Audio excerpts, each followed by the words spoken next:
ही है। बिल्कुल, इसमें कोई दो राय नहीं है हर्षित। दोनों ही टीम्स हमने देखे, इनके प्लेयर्स देखे और प्लेयर्स को हमने पहले भी देखा है खेलते हुए। चाहे हम बात करें यूपी फैल्कन्स की, उन्होंने भी कमाल का मुकाबला खेला था। लेकिन वहीं पर अगर हम बात करेंगे कुणाल भाटी की, ऑल युवा कबड्डी एडिशंस की हम इस समय बात कर रहे हैं, 422 रेट पॉइंट नजर आ रहे हैं। 51 मैचेस खेले हुए हैं, 53.3 रेट स्ट्राइक रेट। तो यानी कि यहां से पता चलता है कि कुणाल भाटी एक बड़े प्लेयर हैं, बड़े मैच के प्लेयर हैं और आज इनके ऊपर हमारी नजर भी रहेंगी। Player to watch out for. बिल्कुल कमाल लाजवाब प्रदर्शन करेंगे हर्षित। इसमें कोई दोहराई नहीं है, इसमें कोई संदेह नहीं है। बट कौन है वो जूनियर स्टीलर्स से जिन पे आज उम्मीदें बहुत ज्यादा होंगी? कौन सा वो खिलाड़ी है जिसके आज जाने से इस मैट पर पॉइंट्स का सिलसिला सा लग सकता है? जी हां, माइंड ब्लोइंग मयंक सैनी वहां पर मौजूद है। 44 मुकाबले खेले हैं सभी युवा कबड्डी सीरीज के मुकाबलों में। 247 रेट पॉइंट्स हैं। रेट स्ट्राइक रेट पर अगर आप ध्यान दें तो वो 59 पहुंच जाती है और ये खिलाड़ी जानता है कि कैसे फंसो वो मुकाबलों को आगे ले जाया सकता है। तो इस द बैटल ऑफ रेडर्स के बीच में भी देखना बहुत जरूरी है कि क्या कुणाल भाटी आज चमकेंगे या फिर मयंक सैनी उनके प्रदर्शन को थोड़ा फीका कर देंगे। मोनू, बेस्ट वर्सेस बेस्ट की लड़ाई है, एक शेर तो दूसरा सवा शेर, ऐसा कह सकते हैं। लेकिन वहीं पर अगर आप टॉस के ऊपर नजर डालेंगे तो फिर सिक्का हवा में गया और उसके बाद किसके पक्ष में गया है, फैंस को इंतजार रहेगा। Junior Steelers won the toss, choice to court right. यानी कि पहली रेड इस मुकाबले की यूपी फैल्कन्स की तरफ से डाली जाएगी और दूसरे हाफ की पहली रेड होगी जूनियर स्टीलर्स की तरफ से। जी हाँ, पहले रेड का फैसला किया यूपी फाल्कॉन्स ने। एक अच्छा मुकाबला होगा और इस अच्छे मुकाबले में हमें बहुत सारे ऐसे प्लेयर्स दिखाई दे रहे हैं जो पहले भी युवा कबड्डी सीरीज में खेले हैं। कुणाल भाटी, आशीष भाटी, ये वो ऐसा ब्रदर्स ऑफ डुओ है जो बहुत कमाल का करता है। बट वहीं अगर आप जूनियर स्टीलर्स में बात करें तो इनके पास भी कॉम्बिनेशन अव्वल दर्जे का है। और मोनू, एक और ऐसी चीज इस मुकाबले में नजर आएगी जहां पर तब कुछ खास कर गुजरना होगा सभी टीमों को। और क्या कहती है की स्टोरीज, यही कहती है ना कि ये जो मुकाबला है ये दो बड़े भाइयों की लड़ाइयों के साथ भी है। तो बहुत ही खास मुकाबला है। बताइए, अभी चलते हैं काउंटडाउन की ओर और करते हैं मुकाबले का लाइव प्रसारण शुरू।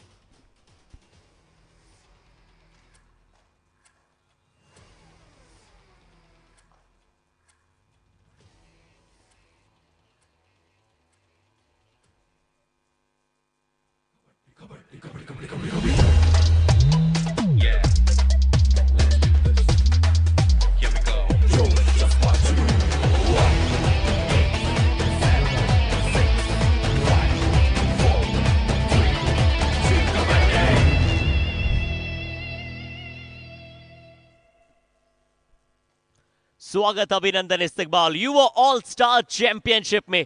न जीत जरूरी है न हार जरूरी है।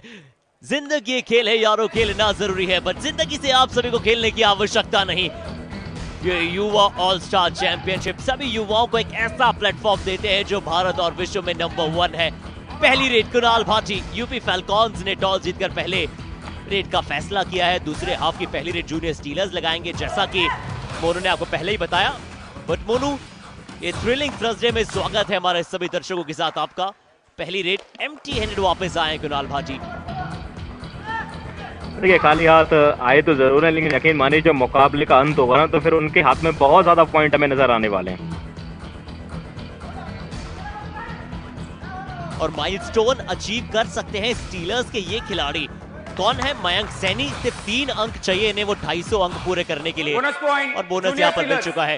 तो दूसरे मुकाबले का पहला अंक जूनियर स्टीलर्स के नाम रहा है। खाता खुल चुका है, शुभारंभ हो चुका है, आगाज हो चुका है जूनियर स्टीलर्स के लिए। युवा ऑल स्टार चैंपियनशिप में पहला पॉइंट बोनस के चलते आया है। 2 points UP falcons, Jersey number 6 and 1 out. पर बड़े मियां तो बड़े मियां, छोटे मियां सुबह अल्लाह। पहले कुणाल भाटी रेड पर गए थे, बट अब आशीष भाटी गए और मोनू जाती 2 पॉइंट ले आए। ये कमाल था, जहां पर आप 1 पॉइंट की जगह 2 पॉइंट निकालते हैं। पहले किक लगाई, वहां से क्लेम किया और यहाँ आते आते एक और प्लेयर को अपने टच में ले लिया। और मुझे ऐसा लगता है कि बिल्कुल भी रेडर फंसते हुए नजर नहीं आए। इजीली कंफर्टेबल तरीके से वो 2 पॉइंट अपने नाम किए।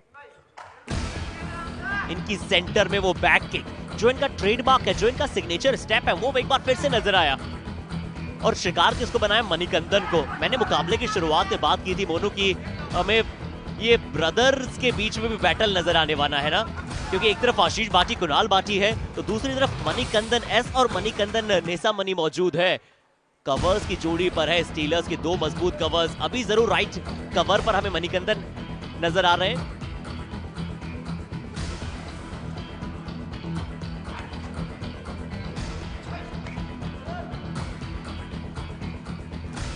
यूपी फॉल्कॉन्स अगर आप बात करें रेड परफॉर्मेंस की, पिछले सीजन 9 मुकाबलों में 355 रेड लगाई थी और जिसमें 205 रेड पॉइंट से एवरेज रेड पॉइंट 22.8 का था।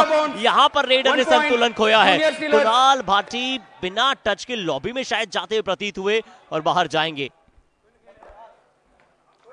अगर ऐसा है तो बिल्कुल बाहर जाना पड़ेगा, क्योंकि लॉबी का इस्तेमाल तो आप तभी कर सकते हैं जब रेडर और डिफेंडर का आपस में टच हो जाता है। पहले यहाँ प्रयास किया, रनिंग हैंड टच करना चाहते थे, हैंड टच तो नहीं हुआ, लेकिन आपने लॉबी टच जरूर कर लिया। लॉबी टच कर लिया तो फिर आपको सेल्फ आउट दिया जाएगा और अपोनेंट्स को 1 पॉइंट मिल जाएगा।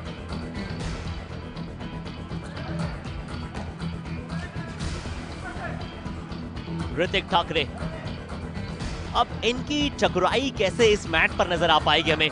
एक और राइट रेडर हैं, बहुत ही असेंबल करते हैं डिफेंस को और उसके बाद तहस नहस करते हैं।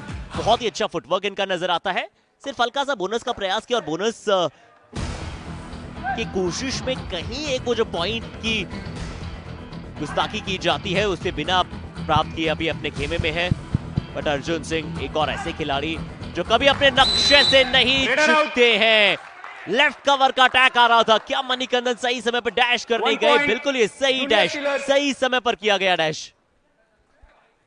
परफेक्ट, सही टाइमिंग का इस्तेमाल किया। जैसे ही देखा कि रेडर निकलना चाह रहा है, लॉबी का इस्तेमाल किया था रेडर ने और उसके बाद इजीली डैश आउट कर दिया गया। उन्हें मिल गया एक पॉइंट ब्लैंक, यानी कि डिफेंडर्स को पॉइंट मिला है। लेकिन हर्षित, इस मुकाबले की, इस मैच की पहली डू और डाई हमें देखने को मिली है। 5 का डिफेंस है, यानी कि बोनस लाइन इस समय आपको सिर्फ लाइन ही नजर आएगी, उसका इस्तेमाल नहीं कर सकते। रेडर को यहां पर रिस्क लेना पड़ेगा, टच पॉइंट चाहिए पॉइंट लाने के लिए। अगर एम्प्टी हैंड गए तो फिर वापस जाना पड़ेगा, सेल्फ आउट हो जाएंगे, क्योंकि किसी भी टीम की तीसरी रेड एम्प्टी नहीं हो सकती। लेकिन यहां पर इजीली जूनियर स्टीलर्स के लिए वो पॉइंट आ गया है। समय जरूर निकला लेकिन दबाव को अपने ऊपर हावी नहीं होने दिया है।